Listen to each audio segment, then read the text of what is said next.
পশ্চিমবঙ্গের মসনদে বসতে না বসতেই একই শুরু করলো বিজেপি। ক্ষমতা পেয়ে কি গুজরাট দাঙ্গার সেই ভয়াবহ স্মৃতি ফিরিয়ে আনতে চাইছে গেরুয়া শিবির? মমতার তৃণমূলকে হটিয়ে গদিতে বসা মাত্রই যেন নরক নেমে এসেছে রাজ্যের সংখ্যালঘু মুসলমানদের উপর। মুর্শিদাবাদ থেকে মালদহ, উত্তর 24 পরগনা থেকে দিনাজপুর, সবখানেই এখন কেবলই আগুন, ভাঙচুর আর চরম আতঙ্ক। অন্যদিকে ওপারে ক্ষমতার এই অভাবনীয় পালাবদলের এপারে বাংলাদেশেও শুরু হয়েছে তীব্র আলোচনা আর সমালোচনা। তিস্তা চুক্তি, সীমান্ত হত্যা আর দ্বিপাক্ষিক সম্পর্কের ভবিষ্যৎ নিয়ে যখন গভীর ধোঁয়াশা, তখন নীরব নেই বাংলাদেশের রাজনৈতিক দলগুলো। তাহলে কি এবার নতুন কোনো ভয়ঙ্কর খেলার ছক কষছে মোদী এবং শুভেন্দু অধিকারীর বিজেপি?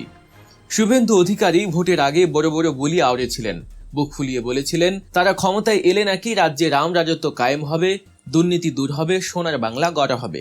কিন্তু সেই রাম রাজত্বের আসল চেহারাটা যে কতটা বিভৎস আর রক্তাক্ত হবে তা হয়তো রাজ্যের সংখ্যালঘু মুসলিমরা ঘুণাক্ষরেও ভাবতে পারেননি। বিধানসভা নির্বাচনে মমতা ব্যানার্জি তৃণমূল কংগ্রেসকে হারিয়ে বিজেপি ক্ষমতায় আসতেই রাজ্যের বিভিন্ন জেলায় শুরু হয়েছে বর্বরচিত তাণ্ডব। অভিযোগ উঠছে সম্পূর্ণ সুপরিকল্পিতভাবে এবং বেছে বেছে মুসলিমদের টার্গেট করেই এই ভয়াবহ হামলা চালানো হচ্ছে।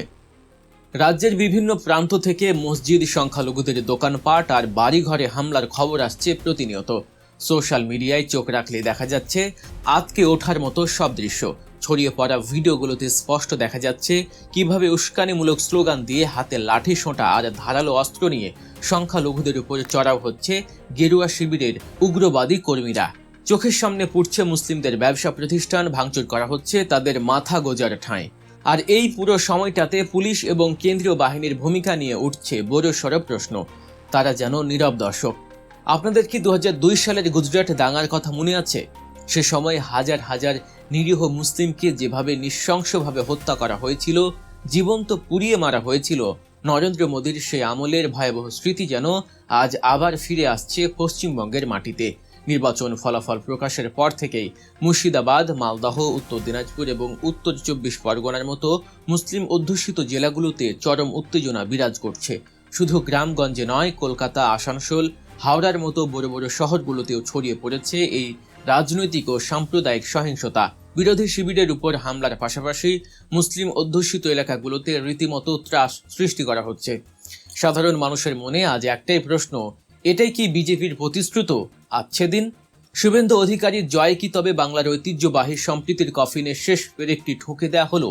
ইতিমধ্যেই পশ্চিমবঙ্গে 2 জন তৃণমূল কর্মীকে কুপিয়ে হত্যা করেছে উগ্রবাদী বিজেপি সরকার।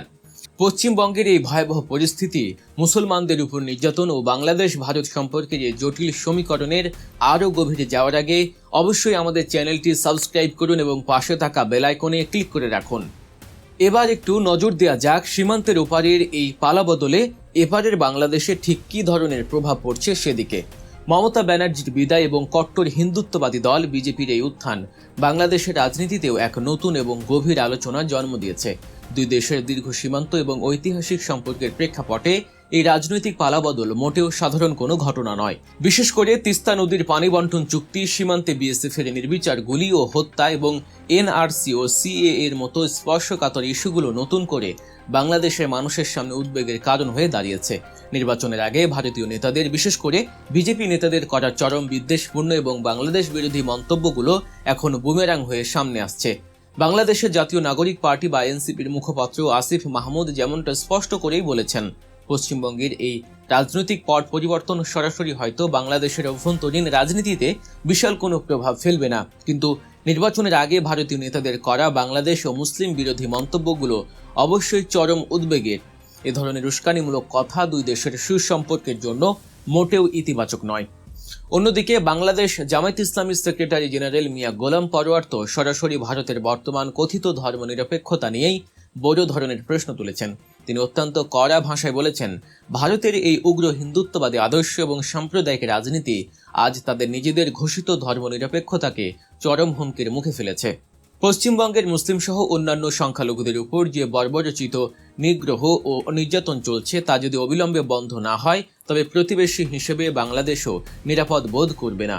প্রকৃত অর্থে ভারত যদি ধর্মনিরপেক্ষ হতো তবে প্রতিবেশী রাষ্ট্র হিসেবে এই অঞ্চলের পরিবেশ আরও অনেক বেশি স্থিতিশীল এবং নিরাপদ থাকত। বসে নেই বাংলাদেশের অন্যতম প্রধান রাজনৈতিক দল ও ক্ষমতাসীন বিএনপি।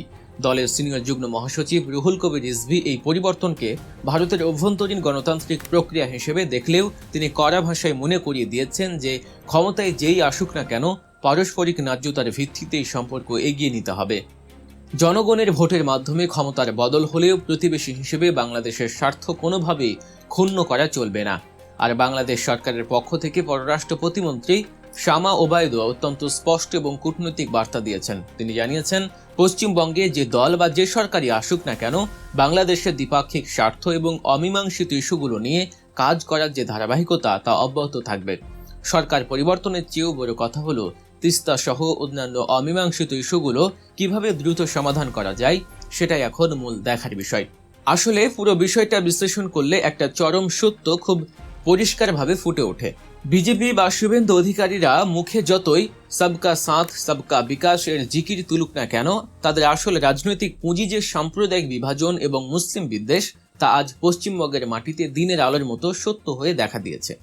একটা গণতান্ত্রিক নির্বাচনে জয় পরাজয় থাকবেই, ক্ষমতার হাত বদল হবে, এটাই স্বাভাবিক। কিন্তু সেই জয়ের উল্লাস যদি একটি নির্দিষ্ট সম্প্রদায়ের রক্ত, কান্না আর হাহাকারের উপর দাঁড়িয়ে হয়, তবে সেই গণতন্ত্রের অস্তিত্ব এবং ভবিষ্যৎ নিয়ে প্রশ্ন ওঠাটাই সবচেয়ে বেশি প্রাসঙ্গিক। পশ্চিমবঙ্গের সংখ্যালঘু মুসলিমরা আজ নিজেদের জন্মভূমিতেই, নিজেদের ভিটে মাটিতেই যেন পরবাসী হওয়ার আতঙ্কে ভুগছেন। তাদের চোখের সামনে তাদের সহায় সম্বল লুটে নেওয়া হচ্ছে। প্রশাসন সেখানে নির্বিকার আর উগ্রবাদীরা বুক ফুলিয়ে রাজপথে দাপিয়ে বেড়াচ্ছে। অন্যদিকে বাংলাদেশও অত্যন্ত সতর্ক দৃষ্টি রাখছে এই ঘোলাটে পরিস্থিতির উপর।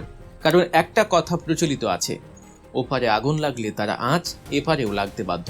মোদি, অমিত শাহ আর শুভেন্দু অধিকারীদের এই নতুন বাংলা গড়ার স্বপ্ন কি তবে বাংলার চিরায়িত অসাম্প্রদায়িক চেতনা এবং সাম্প্রদায়িক সম্প্রীতিকে চিরতরে কবর দিয়ে বাস্তবায়িত হবে?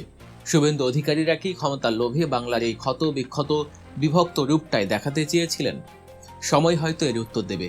রাজনীতি হয়তো তার আপন গতিতেই চলবে, কিন্তু ততদিনে বাংলার নিরীহ সংখ্যালঘুদের, বিশেষ করে মুসলিম সম্প্রদায়ের যে অপূরণীয় ক্ষতি হয়ে যাচ্ছে, তাদের মনে যে ভয়ের গভীর ক্ষত তৈরি হচ্ছে, তার দায়ভার কে নেবে?